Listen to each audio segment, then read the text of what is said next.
Hello everybody and welcome to the January 24th IBHS weekly update. Um, thanks for coming. Today's code word we're going to do right at the beginning so I do not forget. Today's code word is going to be spinach.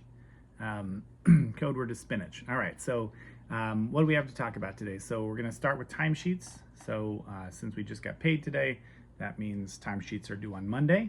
So please make sure that your your e-time is complete and approved by Monday morning, and please make sure that any paper timesheets, unit summaries, unit reports, those are all in by Monday morning.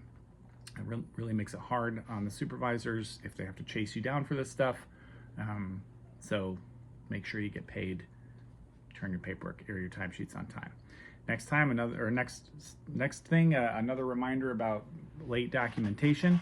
We have to get better about this. I know I'm broken record, but paperwork is not complete until it is written, corrected if needed, and routed, right? So those steps are all part of paperwork. If all three of those things aren't done, then your paperwork is not in on time.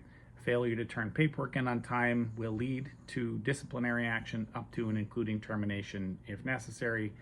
And if there is any write-off because of late paperwork, you must be written up. That is like a rule at this point. So please get it in. We had our mini training today. Thank you to those who attended live. I'll be including the link for the mini training. I'll probably put it in this video, but definitely it's in the email if you just want to go and grab that. If you want to watch it, and if you didn't watch it, all clinical staff are expected to take this training.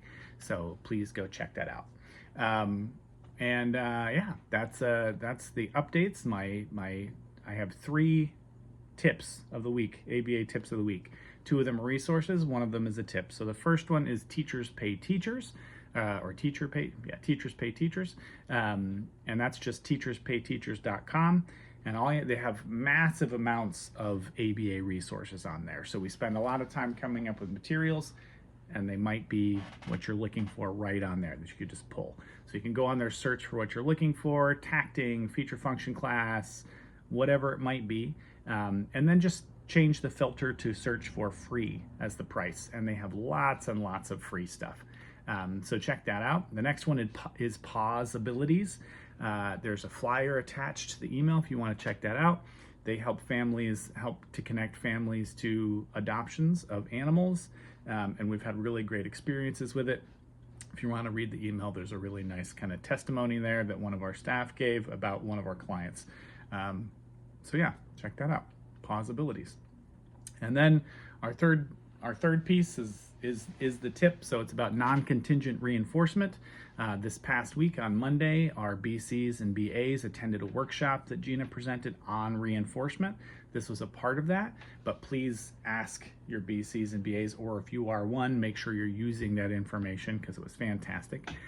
But this is something you can use kind of in all of your sessions or with all of your clients. So non-contingent reinforcement, if you know what the function is, right? If you know that they're doing it for attention, for tangibles, for escape, right?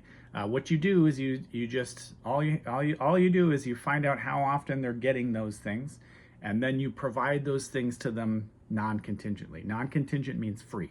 They don't have to do anything to get it, right? So you're not lessening demands. There is no demand attached to it.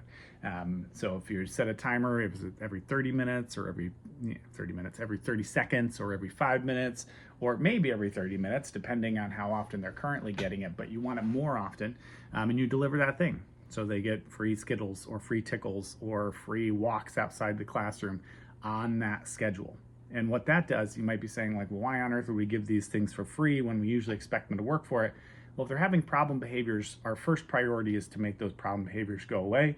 And if you can keep their bucket filled, they don't need to have the problem behavior if we know that's the function of it. If they're getting what they need without having problem behavior, then they're most likely not going to have problem behavior. So talk to your teams about that, and stay tuned for upcoming training just on non-contingent reinforcement. And finally, just thank you all for everything that you do.